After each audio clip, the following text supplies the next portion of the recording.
అందరికీ నమస్కారం.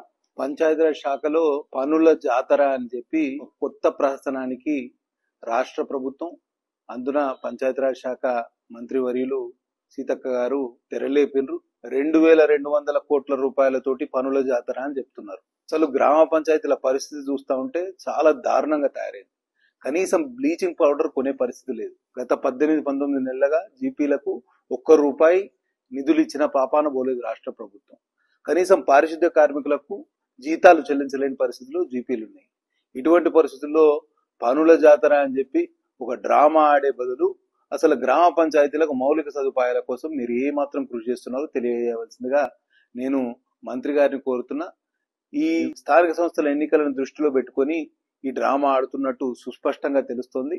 నేను వెంటనే ప్రభుత్వాన్ని డిమాండ్ చేసేది ఏంటంటే, ఈ 2200 కోట్ల రూపాయల పనులు ప్రారంభిస్తున్నాం, శంకుస్థాపన చేస్తున్నామన్న అంటున్నారు కదా, వీటి మీద శ్వేతపత్రం విడుదల చేసే దమ్ముందా అని నేను అడుగుతున్నా. ఒకసారి శ్వేతపత్రం విడుదల చేయండి, వాస్తవాలు ప్రజలకు తెలియాలి.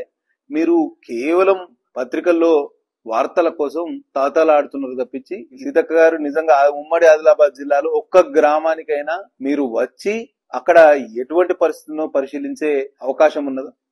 అసలు ప్రజలు ఏమనుకుంటున్నారో తెలుస్తుందా మీకు? పనుల జాతర అని చెప్పి సచ్చినోని పెళ్లికి వచ్చిందే కట్టం అనే విధంగా ఇదో ఎన్నికల కోసం ప్రహసనంగా మార్చిండ్రు.